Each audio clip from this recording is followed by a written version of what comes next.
Hey everyone, I'm Lucy. I'm the tutor in the book club, and today I have a guest with me, Mike. Hello, everyone. My name's Mike Ettel. I'm a writer and educator. A little bit about my background. Well, I love science fiction for one thing, so I'm very excited about what we're talking about today. And I've taught English overseas in Korea, and for the past couple of years, I've been teaching high school English and drama in California. I'm speaking to you today from the San Francisco Bay Area. So Cool. Well, thanks for making time to talk to us, and thank you for being on board. So, my first question for you today is why do we read science fiction? What makes science fiction a genre worth studying? Well, I think first we have to kind of ask ourselves, what is it about any story that gets us excited about it? Whether it's something we're reading in a book, a TV show, a movie, why do we have this need to tell and consume stories? It's the oldest form of entertainment. And a lot of it does have to do with escapism and the fantasy of it all. But the thing that people find truly compelling about stories, whether you're just trying to spend a couple of hours or you're really there for something more, what it is about what it is about a really good story that draws us in is the characters. We care about the characters, we care about what's going on in their lives because fiction is often a reflection on our world and how we live our own lives. So when we read a book, we watch a movie, we're looking at how the characters come up against the conflicts in their fictional lives. And that teaches us something about ourselves, about the world. And it's, in a way, it helps us learn more about ourselves and it helps us learn how to live, to know how to be how to be a person in this world. Yeah, absolutely agree with you. And with science fiction in particular, sci-fi inhabits a very interesting corner of fiction because it's able to look at where we are currently and look at where we're going and ask questions about where we're going. Science fiction is able to ask those what if questions. So, okay, we have certain technologies in existence today, but what if this happened? What if Mm, you could reanimate a dead body? What if you could create a life by yes. means other than the normal biological reproduction? Mm, What could be the absolutely. ramifications of that? Yeah. I always feel like science fiction is some sort of insight, it always puts some ideas there and it makes you think, would that actually happen? Yes, I mean all those different speculative genres, fantasy, horror, they're really interesting because they take us out of our lives. But sci-fi I find really interesting because it's a really close commentary on how we're living today. Mm, totally. Yes, totally. It's fascinating. Right. So Frankenstein was written by Mary Shelley over 200 years ago. So that's a long time. And, obviously technology has changed so much in the past 200 years. How do you think Frankenstein is, as a work of science fiction, still relevant in the world that we live in today? Well, it's interesting. A lot has indeed changed in the past 200 years.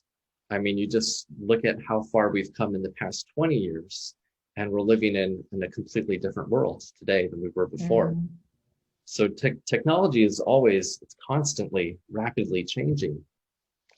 But what makes Mary Shelley's Frankenstein such a timeless tale, the reason that we study it in schools and that people you still find it in bookstores today and people are reading it and loving absolutely. it The reason it's so relevant today is because the themes resonate with where we are today. And it's not so much about the technology in the book as what the themes of the book can say about our tech today. Um, all of all of technology is unnatural in some sense. Frankenstein's creation, the monster, is about as unnatural as you can get, right? Yeah. A living thing made from dead things, right? So not just one, but Right. pulled together from many. And something that was created in a lab and not biologically, not from two people. So it's as unnatural as you can get. And even the term Frankenstein itself Mm, is used today to describe, well, a couple of things. You can use the term Frankenstein to describe something that's made up of different parts. mm, But also we use the term Frankenstein just to describe something that's completely unnatural and that shouldn't exist. right. And if you think about it, that's all of technology, right? Right. There's nothing natural about technology. Technology is humankind trying to overcome nature in some way or another, right? You look at how we're having this call right now. We're having a video I call love that. on our computers. And that came about because we we wanted to find a way to communicate where you didn't have to be in the same place. What's natural is two people standing within shouting distance and talking to each other, right? That's brilliant. Yeah. We're in completely different countries. So We are. people found a way to overcome nature so that we could talk as if we're standing in the same place. Travel, right? It used to Yeah, I be was thinking about that. you walk somewhere, you get on a horse or an animal and you ride somewhere, it pulls you along. And I mean, eventually we created, the wheel to make that easier. We created automobiles, airplanes. We're putting people in the Yes. sky. It's completely unnatural to think of people being in outer space. And now here we are, we're putting people commercially into outer space. Mm, So all of technology is people overcoming nature. It's completely unnatural. that's And totally true. and it's changing so Mm, rapidly. Um, we're maybe not pulling literal Frankensteins where we're bringing corpses back to life, but just think about all the different cutting edge tech that's out there, genetic engineering, cloning, mm, AI, right? And there are all kinds of ethical questions that mm. belong with all these different technologies that are being developed. And so what Mary Shelley's Frankenstein has to say about tech as it applies to anything, as it applies to all the Yeah. burgeoning in the world today, is we have to be aware of what we're doing, right? There has to be a kind of Right. responsibility that comes along with this, because once you've created it, once it's out there, you can't put it back in the box, right? Yeah. It's Yeah. in Yeah. existence. Once you've cloned a person, once you've brought a person back from the dead, you can't undo that, and you have to live with whatever the ethical ramifications of that might be. And so Mary Shelley took, she of course wrote this over one summer with a group of friends where they were kind of having a contest to see who could write the scariest tale. And so that's where the horror element comes into it. She's like, well, what's scarier than bringing something dead, like a corpse, back to life? And then Getting what's the pieces. right? And then what could be scarier than it becoming a kind of monster and its own creator not knowing what to do with that or how to control that? And I think that's what makes Frankenstein still really effective and really scary today, because that's all of the technology we have today. I think it's such a great book with so many amazing elements because just like you mentioned, it has the elements of horror, but then it also has the elements of like, this is impossible, but is it really? Like, which is the whole thing with science fiction, is it what is really impossible? At some point before in the past, what we do today seemed impossible. And yeah, here we are. It's a huge question of what if, right? And that's why Frankenstein is still so important today, because like I mentioned, there are all these different fields within science where we are living at the corner of what if, right? Mm, Moments from crossing over onto the other side to it becoming a reality. And so that's what makes it scary, because we look at Victor Frankenstein. He was ambitious.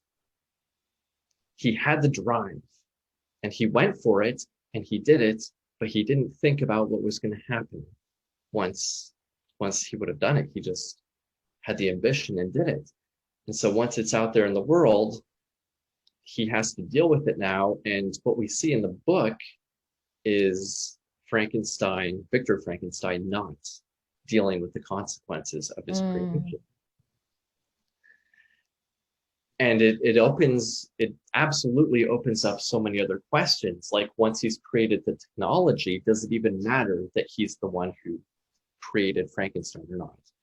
Could somebody else take that technology and make a Frankenstein of their own? So even Mm, just creating these ideas and putting them out there in the world, we have a kind of responsibility in the idea itself. yeah. And that's one of the things that makes Victor Frankenstein such an interesting character, and something that's, I think, a character who's really important for us to study and to learn from, because he's someone who consistently runs from his responsibility, tries to ignore it, to pretend that the problem isn't there, and Mm, only when the problem keeps coming up for him that he finally realizes he has to face it and do something about it. yeah. Yeah. Totally. So, which brings us to our next question. What can reading Frankenstein tell us about ourselves as individuals and how we think about ourselves and our place in society? It's a really good segue, talking about Victor Frankenstein as a character, because so much of the book has to do with the individual and society, both Mm, both looking at Victor Frankenstein as a character and the creature. Looking at Victor Frankenstein, so like I mentioned, he's a very ambitious character. He throws himself, his entire life, into this work, into making it a reality. And when he does that, he cuts himself off from everyone else in his life, from his family, from his friends. He shuts himself away. And in doing so, he starts to lose his health and his sanity. Um, and there's we see throughout the book, actually, as he neglects dealing with this problem, we see in a more literal way how the problem itself quite literally removes the people that he cares about from his life by killing mm, them until it's only him in the end. Um, so I definitely think Shelley is saying something about the need for people to be connected to other people, to have a social life, to have a family, to have friends, to have some kind of connection to other people. You can't lose yourself in your ambitions. You can't shut yourself off from the world. And of course, as a world, we've been experiencing firsthand what that's been like over the past year plus, living mm. in seclusion and trying to find ways to be more connected with other people. I think that's something that people are valuing, really seeing the value of more than ever before. Absolutely. And with the creature, immediately you see the creature who has no concept of self, no concept of what a human life is. It's just been birthed into this world by technology, a full scale grown man, and has no idea what it is or what it's supposed to interact with the world. And we immediately see the creature try to find meaning in its existence and to try to find a connection with other people. The creature goes to the cabin in the woods, where he finds the old man, and the old man who's blind, has no idea what the creature is. And so the old man starts to teach him, and they form this connection. And the creature is chased away by the rest of the family when they see him and see who he is. And they don't know anything about the creature's personality or the creature's heart, which the old blind man was able to not literally see, but to understand. Yeah. And so they react to how the creature looks, and they chase the creature away. And so instantly the creature, as soon as it's about to make a real connection with society, the creature is chased away by society, which raises some really interesting questions about what kind of a world we're living in today. Right. How are we inviting people in to be a part of society? How are we shutting people away from society? And what are the consequences and the effects of that for people who find themselves closed off from society? Yeah. And I think that the book makes that connection, invites us to those reflections. And that's why it's still very important nowadays, right? It's about so much more than just a mad scientist and his monster on the loose, right? That on all kinds of levels, there are really cool things to get out of the story, and a lot of really cool questions we can ask ourselves, and things for us to reflect on. And of course, you have the creature's request of Frankenstein. What is the only thing that the creature wants in the end? A companion. The creature asks Frankenstein to create another that is like him, a female companion.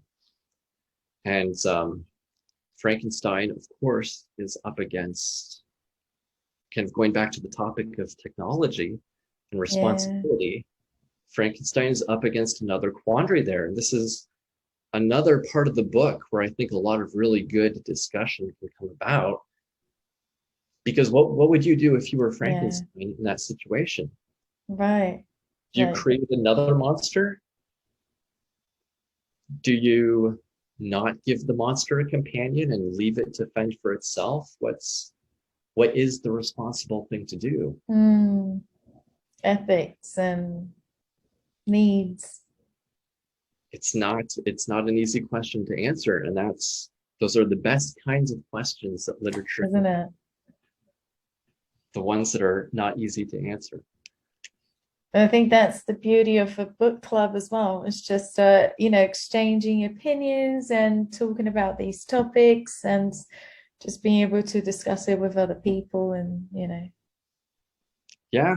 And it's kind of going back to the point from the start of the talk. Why do we read literature? We read about characters, we read about stories because we have questions of our own that we don't really know how to answer. We're trying to learn about ourselves. We're trying to learn about how we go through life.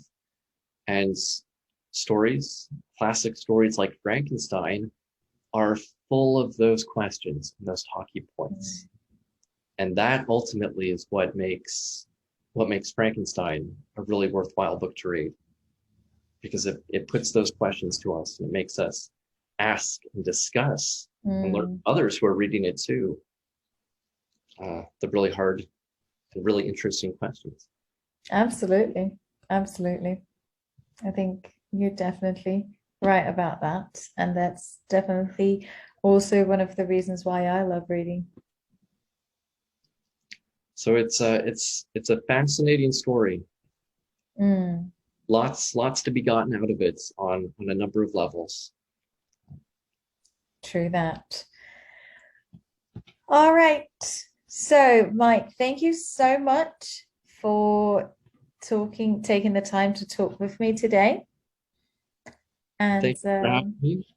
yeah, I've, sure. I've enjoyed talking about Frankenstein. It is a very fascinating novel, and for all those of you who are just embarking on reading it, I wish you all happy reading.